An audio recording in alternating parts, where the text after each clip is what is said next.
Très bien. Je crois que nous avons une question d'une personne qui est présente ou en tout cas pas loin. Je ne sais pas si c'est toi, Caro, qui avait une question ou une autre personne. Ah voilà.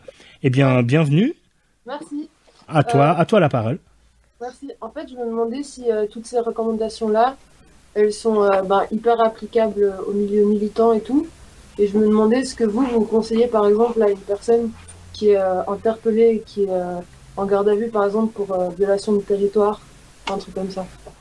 Merci pour la question. C'est effectivement une brochure qui s'adresse avant tout au milieu militant et on ne s'est pas vraiment posé la question des personnes en situation d'irrégularité ou de personnes lambda. On pourrait aussi imaginer une personne qui n'est pas militante et qui se fait incarcérer qui se fait interpeller pour des délits de droit commun. Moi, je dirais que de manière générale, ça n'engage que moi. Encore une fois, la brochure n'est pas adressée à cette population qui malheureusement fait l'objet de mesures un petit peu plus répressives que les nôtres encore. De manière générale, se taire, c'est se protéger soi-même. Donc, je recommanderais à une personne interpellée de toujours se taire, parce que la police ne va jamais utiliser ces déclarations pour l'aider, tout simplement. Elle utilisera ce qu'elle peut dans ces déclarations pour essayer de le couler. Et maintenant, c'est dans le droit. Peut-être quelque chose qu'on n'a pas dit aussi, et les policiers sont assez forts, et c'est quelque chose qui est très présent dans l'imaginaire collectif, y compris chez les militants, de dire si je collabore, je sortirai plus vite. Si je collabore, la peine sera plus réduite. Alors, pour ce qui est de la réduction de la peine, c'est totalement faux.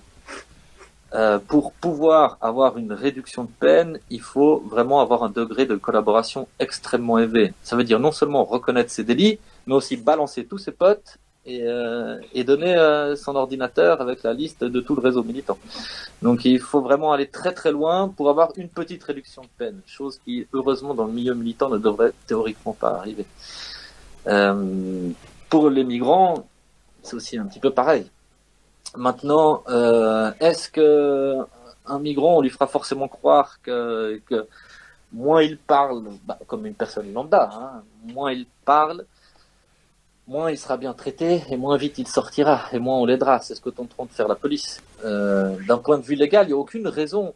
Le cadre légal, le droit de ne rien déclarer s'applique à tout individu sur le territoire. Donc, il n'y a aucune raison qu'une non-déclaration de sa part augmente sa peine ou lui cause davantage de soucis qu'il en a déjà. Très bien. Merci, en tout cas, pour ces éléments de réponse. Y a-t-il d'autres questions ? Moi, j'avais une question encore. Comment sont coordonnés vos principes de défense au niveau international ? Est-ce que vous êtes inspiré, vous avez parlé de la Belgique, mais est-ce que vous êtes inspiré aussi du Chili ou bien de ce qui se passe dans d'autres parties en Turquie, par exemple ? Pour cette brochure, pas particulièrement. C'est vraiment très spécifique.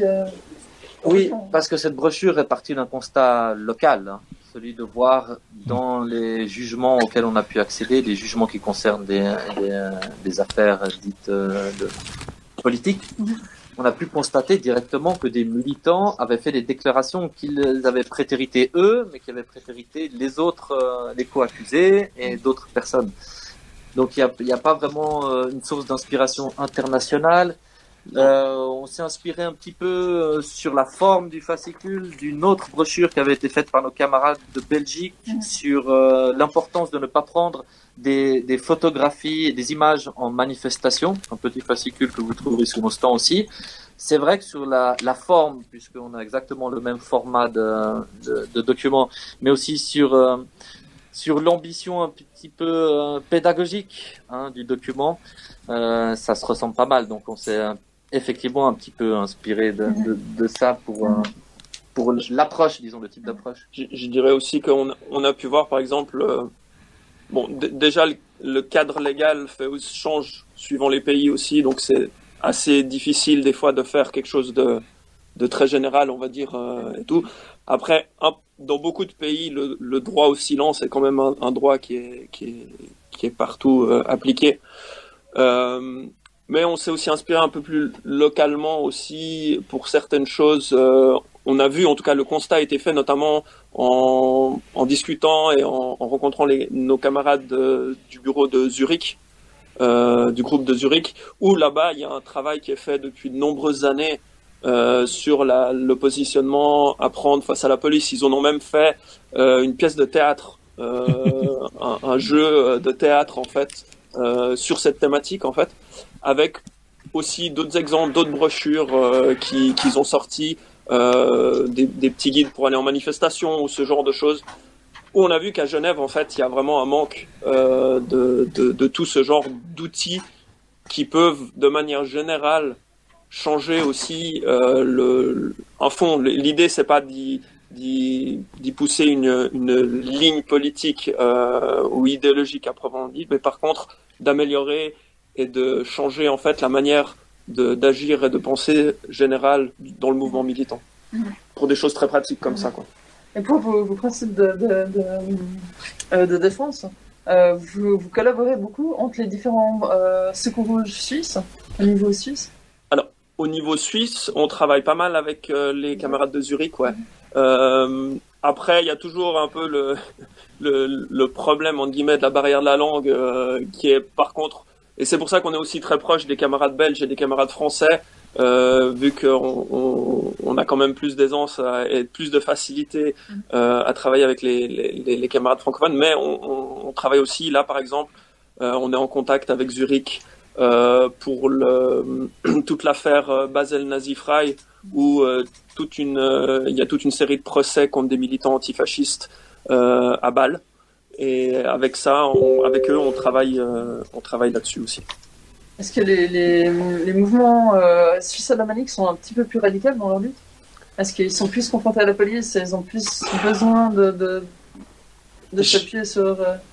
Je dirais qu'en Suisse alémanique, il y a surtout une tradition en fait qui est là depuis un bon moment, une tradition militante qui est beaucoup plus carrée, j'ai envie de dire, si on peut dire comme ça, qui fait qu'il y a quand même cette facilité et ce lien en fait entre différentes générations qui ont lutté à différents moments, qui ont développé aussi, si on pense typiquement à Zurich, où il y a des organisations comme le Révolutionnaire Aufbau qui sont là depuis plus de 20 ans, qui font qu'ils ont développé certaines stratégies, certaines techniques, une certaine approche qui est diffusée aussi dans le milieu militant de manière générale, et qui fait qu'il y a un positionnement qui est sur certaines choses, que ce soit comme ça de l'autodéfense légale, quand il y a des arrestations comme ça, qui est beaucoup plus développé, ça c'est sûr, que chez nous.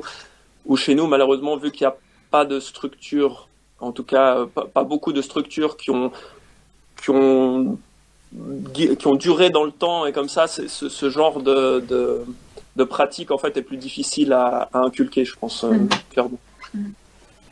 Quels sont vos points de convergence au niveau international? Enfin, par exemple, vous avez parlé de beaucoup collaborer avec la France et la Belgique. Enfin, sur quel point est-ce que vous collaborez? Alors, avec la France et la Belgique, on travaille beaucoup sur des campagnes, on va dire, qui touchent le milieu francophone plus. Nous, par exemple, on travaille beaucoup sur la campagne pour Georges Ibrahim Abdallah en commun, qui est actuellement détenu en France, mais qui est quand même un personnage qui est assez connu dans les milieux, que ce soit dans les milieux militants de gauche ou les milieux de soutien à la Palestine en francophonie, ce qui est un peu moins le cas par exemple avec l'Allemagne ou avec l'Italie, où il est quand même moins connu. Donc après, juste rappeler qui est Georges Ibrahim Abdallah. Donc Georges Ibrahim Abdallah, c'est un militant libanais, un communiste libanais qui a été arrêté en France, je sais plus à quelle date exactement, mais il y a plus de 30 ans, pour son activité en soutien à la Palestine.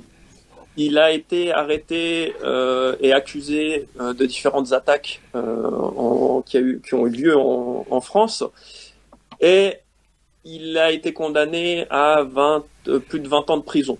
20 ans qu'il a effectué, il a purgé sa peine, mais il n'a jamais renié son engagement. Il a toujours tenu une ligne révolutionnaire. Il n'a jamais présenté de critiques publiques ou d'autocritique publique qui pourrait aider à faire croire qu'il est devenu, je sais pas, qui est l'image que la justice aimerait avoir d'un repenti ou quelque chose comme ça. Donc il ne s'est jamais repenti, et ce qui fait qu'il est toujours en prison, que malgré plusieurs demandes de libération du fait qu'il a déjà purgé sa peine, il reste en prison. Et voilà, c'est un prisonnier qui pour nous est clairement très symbolique et très important, parce qu'il montre qu'en fait notre rôle en tant que militant politique ne s'arrête pas parce qu'on est en prison ou parce qu'on est confronté à la répression, mais il en devient presque encore plus important. Et nous, les prisonniers politiques, on les voit aussi comme clairement des moteurs aussi pour les mouvements militants et les mouvements révolutionnaires. D'où l'importance également des lettres, enfin des ateliers de lettres aux prisonniers que vous faites, que vous organisez. Exactement, ouais. Ouais, bah oui, parce que ces personnes sont souvent placées isolées et en plus confrontées à des peines qui sont très lourdes. Donc c'est important de montrer notre solidarité avec ces prisonniers et ces prisonnières et de casser cet isolement. Pour eux, c'est très symbolique. Et quand ils nous répondent, parce que souvent ils répondent à nos lettres, ils sont toujours très contents. Et pour eux, c'est quelque chose d'impressionnant. De recevoir de la solidarité un peu partout comme ça qu'ils aiment, et pour nous c'est quelque chose qui est tout aussi impressionnant de recevoir des réponses, et que des fois en fait on a eu le cas dernièrement avec les camarades grecs qui nous ont écrit et que on en a presque ri tellement c'était fou, mais ils nous disaient de garder la motivation et de rester fort à nous. Alors que nous on est dehors et que on a notre petite vie confortable, on milite et tout ça, mais que eux sont en prison et c'est eux qui nous disent de rester forts en fait. Et ça c'est très symbolique pour nous.